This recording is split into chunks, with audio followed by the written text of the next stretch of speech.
Hi and welcome to another Train Shed Tuesday.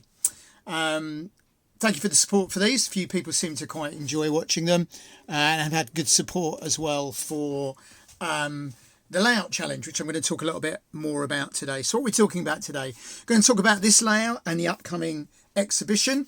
We're going to talk about my challenge layout and the challenge in general and a new layout I'm building for the challenge. I've got a little bit to talk about an old layout as well. So quite a lot going on today, so worth staying with us till the end. So the breaking news, obviously those of you that have been following us know that this layout, which is my Chinese layout, I'm not even going to attempt to pronounce that, Togai Ka Hikyo, something like that. It means potter, or potter's layout, potter's station, sorry, in Japanese. It means it's a halt really. So this is going to be at the Sompting Show on Saturday, that's the 10th of May. If you can make it. It's at St Peter's Church, Bowness Avenue, 10 till 4. £4 for adults, £1 for children. It's always a great show. There's 15 layouts on display, including mine, and you can have a go at this if you come along, because this is very much an interactive layout. So there's some good layouts, good little club shop. There's a trader or two, and there's very good tea and cakes always. So well worth the day out. Being where it is, it's not too far from shops and seaside, so you can bring if you like, the reluctant or supportive family, and they might have something else they can do for a little while you come and look at some wonderful trains. So that's the shout out for that exhibition. Now I am also booked to go to Peveny show, which is actually in Eastbourne, Eldon Road, on July the 5th. More details of that to follow, and that'll be both to exhibit this one and also this one. So I'll have a little talk about this while we're over here. So this is a layout from quite a while back. Was inspired by, I think it's Afon Wen, which was a 009 layout at Picorama, which is where I got the track plan from. It's one of the sort of first was actually the biggest N-gauge layout I've made. I can't show you trains running because the track needs a really good clean. I've literally just taken it out because I thought, actually, I can run some trains on this, but it's going to need a good clean. But I will be exhibiting this. It's not been exhibited before, so well worth putting July the 5th Eastbourne in your diary, because you'll get to see the Japanese layout and this layout. This one's quite a good exhibition layout. It's got quite a comprehensive fiddle yard down the back. It's quite small curve. I think it's 12-inch curve. Quite pleased with the scenery on this one.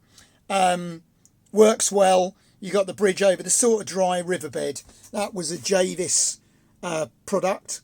There's a lot of videos on this if you look back, if you're interested in it. Very freelance again, using the wonderful Metcalfe buildings. And it's also the first place where I tried this idea of not having another tunnel mouth and just bringing it out through the trees, which then, I won't pan too quickly because I know people don't like me panning quickly, makes them seasick, is then probably best portrayed on this layout, my challenge layout, where literally there, no need for a tunnel mouth or a hill or anything like that. The track disappears out through the woods, and you can actually see that from almost any angle, can't actually see the gap in the back scene. So that enables me to have that very sort of open look without having to have an over big hill. I've just got a little hill running down through there. Now this is my layout for the challenge that I've set, the modular challenge, on a floating shelf, 60 by 23.5 centimetres. Now I paid £13 for this and was quite happy with that, because it's not the £26 the model railway ones are, only to be told you can get them elsewhere for between £5 and £10. So I will be going shopping soon to get another one. Had a lot of interest in this, and if you are, please spread the word. Had a few people trying to push the boundaries a bit on it. The criteria is in the video. It's got to be on one of these floating shelves. That's the whole point of the challenge. Otherwise, where do you draw the line? Had a lot of really nice comments about this. Some interesting ones as well. Somebody saying it's not a layout, it's a diorama. Well, it's not a diorama because I was down here shunting for over an hour on it the other night. So it's got a lot of operating potential. But I accept the comment, when does a diorama become a layout? Well, a layout's a layout, surely. If it's got some scenery and a track, it's a layout. For me, a diorama doesn't have a point in it. There's a really good guy on Continental Modeler who does loads of dioramas, just a straight track. I think as soon as you've got a point, and in this case a fiddle yard, then really, yeah, it's a layout, because I can do things operationally. However, I did decide, as I was making the last video, yes, the shed's a mess. If the mess offends you, sorry. So this is going to be my second go at the challenge. This is only 60 by 23.5 centimetres. There you go, layout, loads of operating potential. So that's got 3 points. And what I'm going to do on this is, you know that, those of you that follow me know that I like lots of concepts in one layout. So I'm going to run a back seam through the middle, so that effectively I get 2 layouts. Not so that it's end to end, but so that the one layout acts as the fiddle yard for the other layout. And what I'm going to do is I like the idea of a little country passing station. I've made lots of country terminuses. So this will be a passing station with the continental idea. So there'll be a platform here. See if I can get this the right way round. Like that. And a little station and goods yard there. Now this I was quite pleased with. I was trying to find a suitable station building. And I remembered I got one of these on the Japanese layout. And I suddenly thought, well, how wonderful. It's got a lock-up goods shed. It's got an office. It's got loos. It's got a waiting room.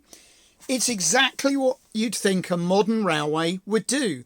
A modular building, a bit like, you know, the kind of McDonald's modern buildings, built off site and then assembled, probably where there was an old station building, to make a more practical modern building. The modern stations get a lot of bad press, but I was at Polegate recently, which is a modern station, replaced a big old one, but it's got 3 or 4 really nice clean waiting rooms, a ticket office, a loo, a coffee shop, and yeah, it's a modern building. But I find it difficult not to think, what an efficient modern building. I think too often we write them off because they're not the old Great Western Station building that used to be there. But they're no longer appropriate for the modern railway. And that'll upset a few purists, but frankly they're not. They're too big. They're too big when they were built, by the way.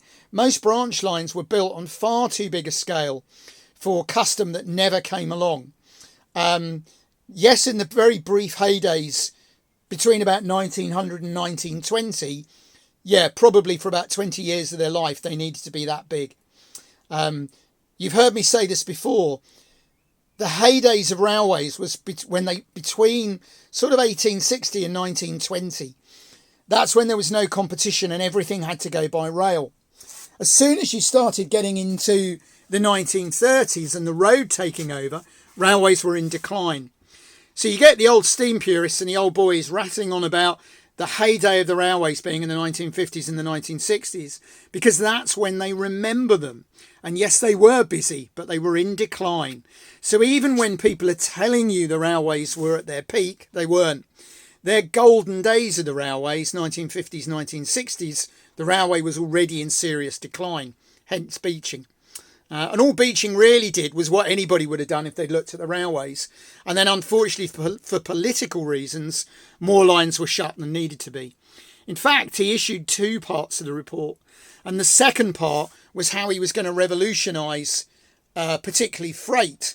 But of course what happened is the politicians jumped on the first one, saved money by shutting all the railways, including some that didn't need shutting. Some did, by the way, an awful lot did. They weren't going to make any money and they never were.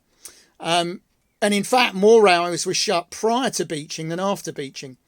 What they didn't take into account, of course, was that the social benefits of some railways. So maybe they didn't make a profit, but without them, the communities were finished. Of course, they then replaced them with buses, which then shut down. And of course, it was all about 15, 20 years before they realised they needed railways. And now, of course, thankfully, quite a large amount are going to be opened again, hopefully. And freight, of course, has never been busier and there's more passengers than ever. So actually, the railways now are in a bit of a boom time. Controversial view, but actually fact, I'm afraid. They are booming. Maybe not in the way people like. There's very few loco-hauled passenger trains. But for me, a multiple unit's still a train. It's still carrying lots of people. And there's an awful lot of freight and an awful lot of diesels, not just 66s, because you've now got a lot of the heritage diesels back in use because there's a shortage. because it's all very well government saying they want all trains to be electric for green reasons, but of course it's much more expensive to put a green railway line in because of the infrastructure. So now they're realising if they want to get more freight on, they're going to need diesels. Incidentally, they're also looking at doubling and putting passing loops into many lines to cope with the increased passenger and freight numbers. In fact, passenger-wise, the lines are at peak capacity. They're overcrowded, which is a good thing that they're busy, but a shame that they're so overcrowded. But there you go. That's just a little bit about the modern scene, as I'm led to believe. Back to model railways. So there's that layout. Somebody said to me the other day, how many layouts have I got? Well, I've got this one. I've got my UK one. I've got my Japanese one. I've got this one. Under there are bits of what will be an O gauge and a double O gauge. I've then obviously got that as a project. I've got that oval, and tucked under here is my old HO shunting layout. So I've got enough layouts to keep me busy. An interesting thing as well is this comment that you hear people say that a layout is never finished. And I'm really not sure that I agree with that.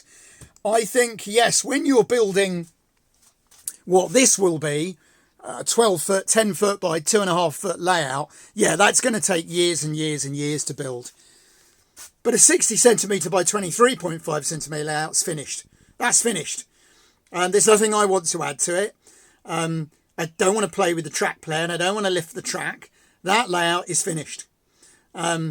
And so I think there's an important point to say that, yes, some layouts, the smaller layouts, yeah, of course they're finished. Unless you've got to do essential maintenance, I don't plan to tinker with any of these.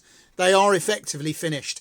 So I think when you see this quote that a layout's never finished, I think like so much in the model railway world, it's one of these sayings that's come about from the old days when people built a huge layout in the shed and the loft.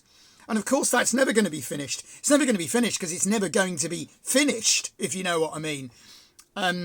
Most of them will never be completed because they're too big a job. It's what happened with our loft layout. It's what happened to some degrees with the layout in the shed here. If you've got 40 feet of track and scenery to make, that's a lifetime's work. Now, that's not a problem. Of course it's not. That's the fun of it, that you are going to spend all these years building it. But you might never quite see it finished. I don't know. It's an interesting thought, I think. I think the model railway world seems to be dominated by this large layout mentality. And you've heard me say before, large layout at any expense. And I think possibly it's not a bad thing that some of us in the hobby are offering an alternative. There's nothing wrong with the perfection at any cost. Let's make it huge. So long as that's not seen as the only way to do model railways. I think a bit like the Japanese, where they have small layouts because they've got small homes. As UK homes get smaller, then we're going to see more and more small layouts, people making shunting layouts, smaller ovals. And for my view, the very large locomotives are going to become less relevant. I see little point in collecting very large locomotives that you're never going to have room to run. Again, a controversial point, but in my view, if you've got boxes full of large layouts, you're not a model railway enthusiast, you're a collector.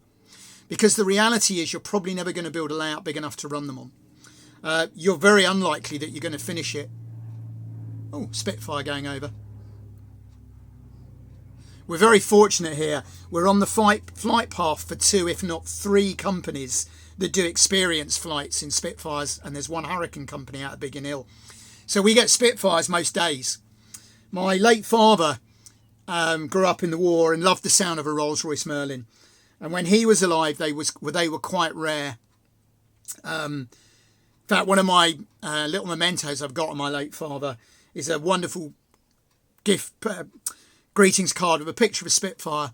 And my father wrote inside, "You and I can both hear the sound of the Merlin." So I always have a little thought about my father when I hear the Merlin.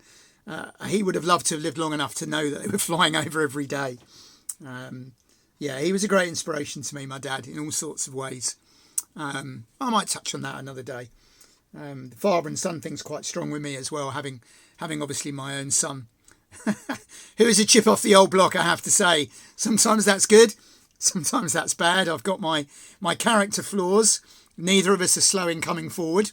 Both of us are quite fond of a good argument, which means that we clash quite often as well. But I have to remember it's a chip off the old block. When he was younger, he's very much occasionally one of those kids where I've got to tell him off because what he's done is wrong. But what I'm actually thinking is, yeah, nice one, son. That was a good effort.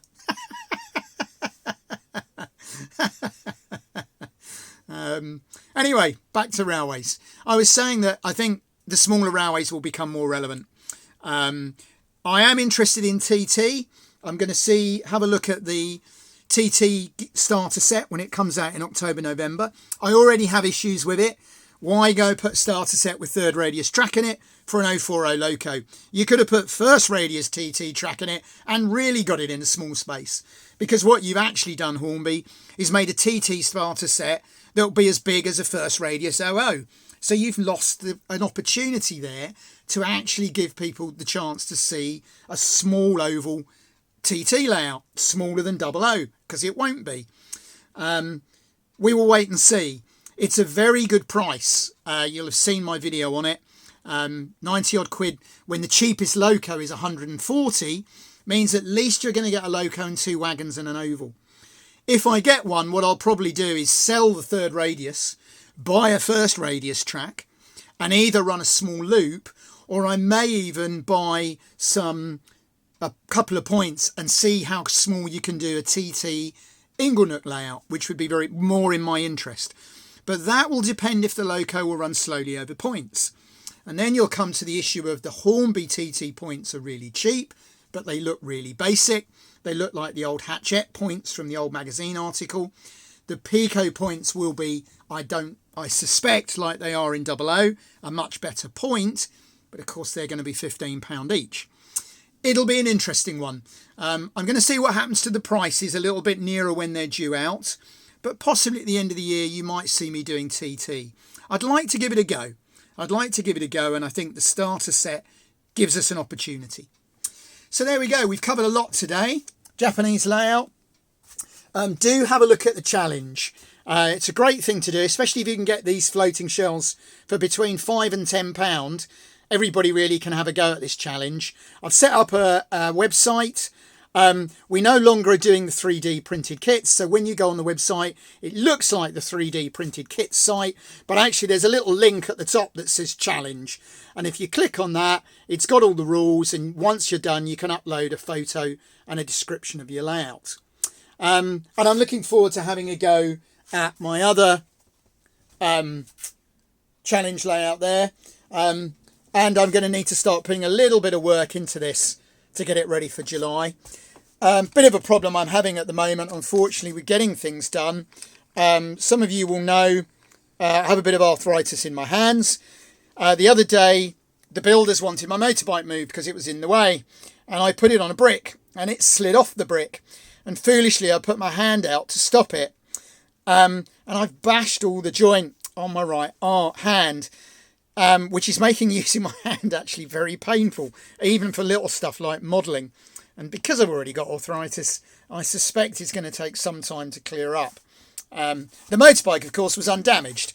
It's a wonderful Royal Enfield Meteor 350, made in India, designed and built to cope on the slightly more rugged Indian roads, although the way some of our roads are now, even A roads, anybody that knows the A22 at Pippingford, that is like a third world country.